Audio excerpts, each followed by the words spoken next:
1944 when we came to Austria. Where I did was you still live? I was still Austria, Köflach in this southern part of Austria, and it was called Steiermark. How far was that from when you lived in Croatia? It Oh, was about 4 hours with a car. yeah. Anyway. And then I still went to school, and then just shortly before we came to America, I was working for as a domestic also. Bakery. No, first I was working with the Grübel. Oh yeah. And then I worked there, and then I worked for a bakery. I helped in the bakery and also did their housework and everything. And I used to have a basket on the back of my back, and I used to deliver rolls and bread into the town of Köflach to the different bars and few restaurants. And that's what I did, and then we've made the papers to come to America. Marie, what did you do when you lived in Austria? Well, I went to school, and after my father died, I worked in the plant. What did you do in the plant? I can't explain to you. I had to put chemical in the water to make the water a little bit softer for the Like water cold. softener, you know. Okay. For the cold too. It was a coal plant, and to dry the coal, whatever did it. So Were you guys happy there after you left and relocated? In Austria, yeah, we Mhm. were happy to be away from all the shooting and all the stuff, and we were glad that we were alive. That's why we left Yugoslavia. What was the living conditions like? Where did you live? Could you describe? In Austria, first when we came there, we just rented like a room in some places where they would let you have it, and then later on, when my father worked in the factory, and then we lived in next town was Rosenthal, and in there the were barracks. wooden barracks. And this is post World War II then?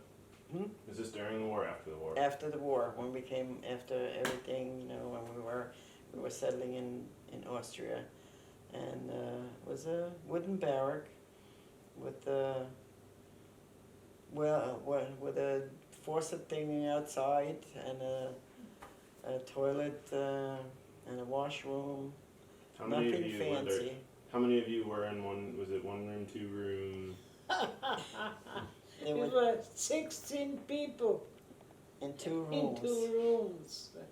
So at night it was like floor to floor We were people. laying on the floor. So if this room is this in terms of this room, how big is that comparatively to where you, Half this part here. so half of you slept in a room Yeah. 20 yards by 8 yards or so? Mm, Wow. yep. Yep. Was that with, I assume, other people that weren't part of your family? Do you remember No, anything? with just our family. Okay. And when my son was over there in Austria, I said to him, my youngest one, Arnold, I said, you have to go to the barracks where we were living. So he went there. I said, oh, Mom, you lived there? I said, yes, Does it son, we still were exist? glad to have a roof over our head. We were refugees. No, are those barracks still there? The was never next to this. You Consum? sent over, yeah. Yeah. Do you remember what street or where exactly No. it is? I don't No. remember the street now. Just out of curiosity. And that's where we walked to school for like I would say about like a good half a mile. We would walk to school. What's your happiest memory of living in Europe? When I was young and we were young and we would go with a bicycle every Sunday someplace and with a Catholic youth group. That was my happiest thing. Yeah. we're just socializing a little bit with our friends and Was this before the war or? after Okay. the war in Austria. So you mentioned that you went back to visit Krondir. Yeah. Is there anything left? What could you describe to me Oh, how you yes. felt? What is there people there? Just the whole feeling and everything that you felt when you went back to visit. Well, when we left, there were about 300 houses, 300 families. When we got back, there was only about 10 houses standing, right? And some of the Yugoslav people moved into those houses. And where our house was the main street, and they had a cornfield there. But the church was there, and the 2-room schoolhouse was there. And I think I told you before, I went into the church and I said, our parents worked very hard to build this town, but thank God I'm going back to America. And that was my thing. I says, goodbye, Yugoslavia. I would never want to.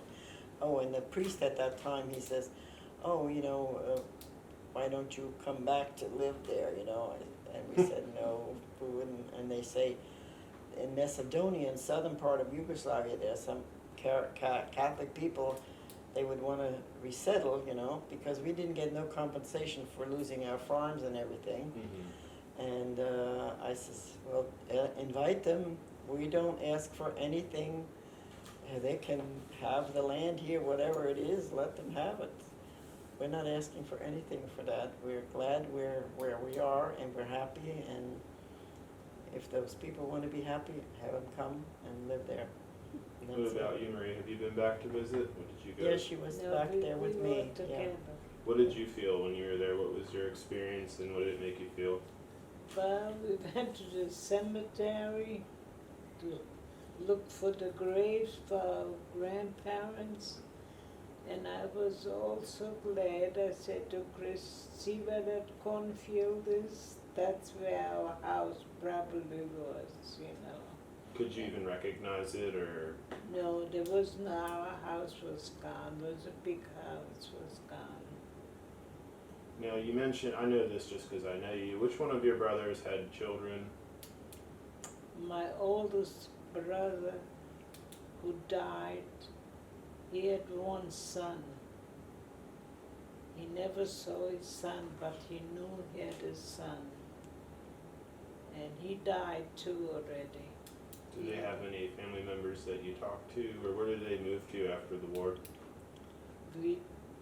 My family, we all went to Austria, all the family members. Well, he's talking about the Hans's family. And Hans's family our was brothers, he had one son in Alsace-Lorraine, and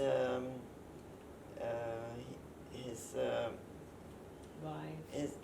they had he married, and he had 2 children, a boy and a girl. You know what their names are?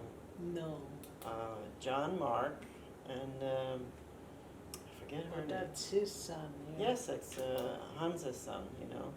John Mark and Kathleen wasn't her name, and her name was Kathleen, and we went to visit them quite a few times too, and we keep in contact with them.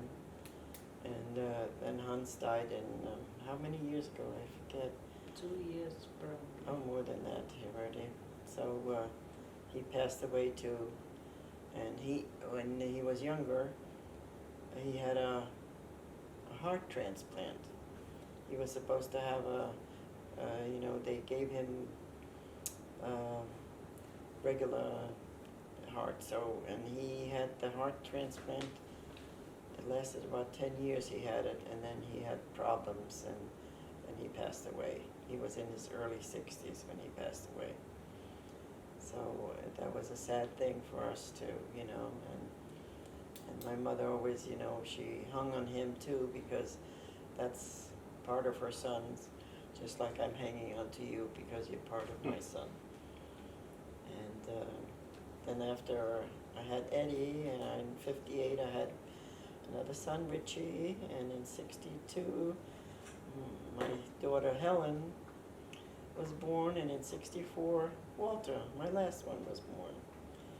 And I'm very happy and I'm very proud of my kids, my grandchildren, and I hope they have a good life and that they're happy, and I want all the best for all of you.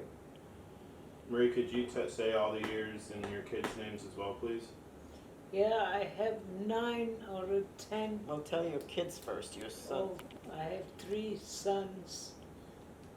I wished I have a daughter, but I'm so happy with my sons and my daughter-in-laws.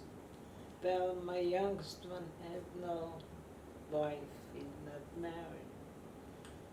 And I have 9 or 10 great grandchildren. And how many grandchildren? I think 10. 10? Yeah. Jesus.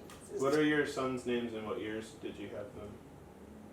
The oldest one is Carl. The He was born second one What year was Carl born? in 53. And Eva was born in, when were you born? 55. Yeah, in 55, right? Yeah, and Anna was born in 63. 63. 63 between Walter and Helen. Yeah. So, Do you guys have any questions? You know, I'm old, I forget. You're not old. It's all right. Do you guys have any questions?